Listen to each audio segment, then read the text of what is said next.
FM fam, what's up? Here comes a little bit different, all right? Usually y'all see me work, but y'all never see me diagnose, really.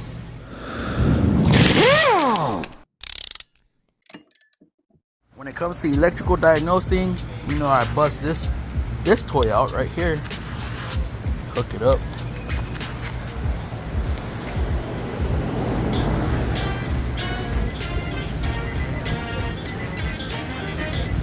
Y'all see what I'm working with right there.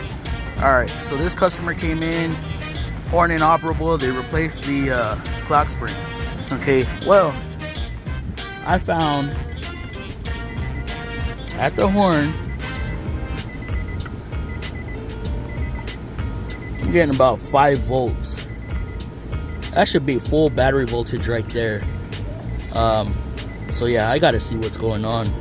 I'm not getting the battery voltage I'm supposed to. So y'all may get a full diagnosing video from me. So let me check this out and I'll show y'all what I did to figure this out.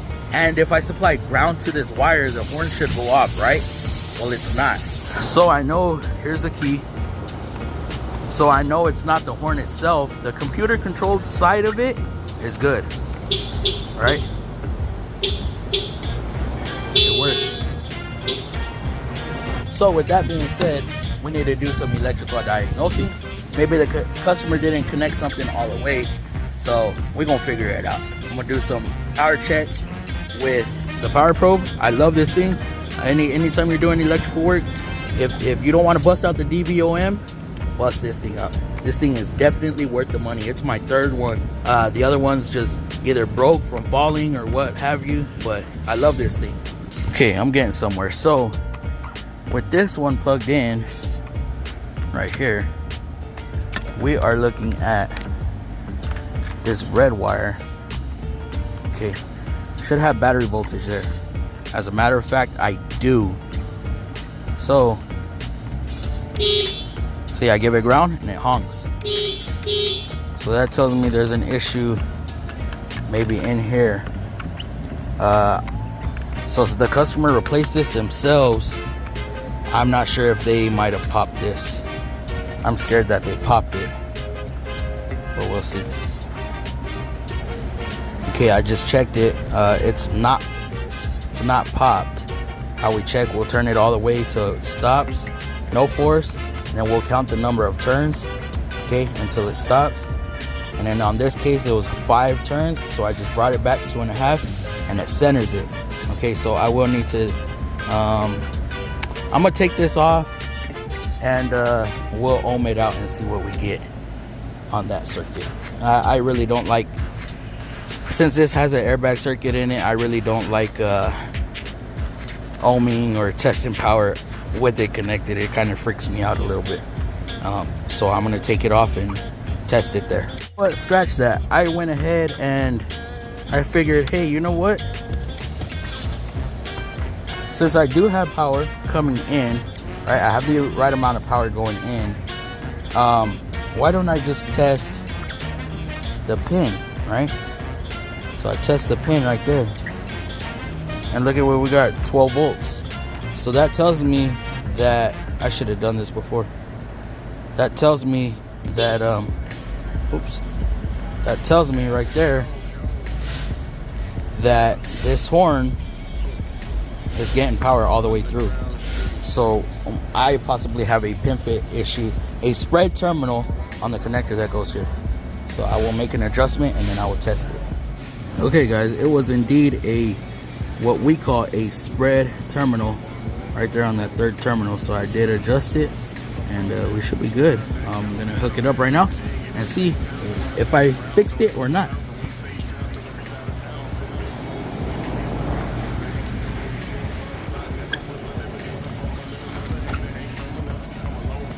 Okay, now luckily the customer will not need to pay for any other parts because this is something that did not require parts. Okay, so if I don't need to charge out parts, I'm not going to charge out parts. All right, so we got that hooked up, got this, And guys, it's all about knowing how the system works. So if you know how the system works, you should be able to diagnose these vehicles, no problem. See that? All I'm doing is grounding. So how this works, this connects to a terminal on the backside of the airbag assembly, right? You see that? See this guy right here. Okay, that's where it hooks up. Now the contact points for the horn are right here, and that bronze looking deal, right? On both sides. So when you push that on the airbag, it contacts that and grounds out the system, creating a complete circuit. Alright guys, before I do my outro, which I already recorded, but anyways, before we get to the outro, let's test to make sure that we fixed it. Yes sir. So that is completed. So finally, Fluff gave y'all a little bit of his knowledge, and we did fix a vehicle. Even though this was a simple circuit, electrical is electrical is electrical. You got power, you got ground, you got components, which the components are the resistors. So as long as you got power and ground at everything, then it's either the component. If you ain't got power, then you know you got a power issue. If you don't got ground, you know it's a ground issue. Just like this one, I didn't have enough power on the power side. So on this one, being that the circuit was open, I knew that I should have power all the way through the ground. So you're supposed to have power all the way up until there's a break in the circuit, which I had it unplugged from the airbag module. So that's my break in the circuit. So I should have had full 12 volts there, which I didn't. So I knew I had power issue. That was my main thing, power. So yeah, hopefully y'all enjoyed this video. I know it's a little kind of different, but I just wanted to show y'all I can diagnose as well. It's not just transmissions, engines, and control arms all day. We get some stuff where we got to think a little bit. All right, so I'll catch y'all on the next one.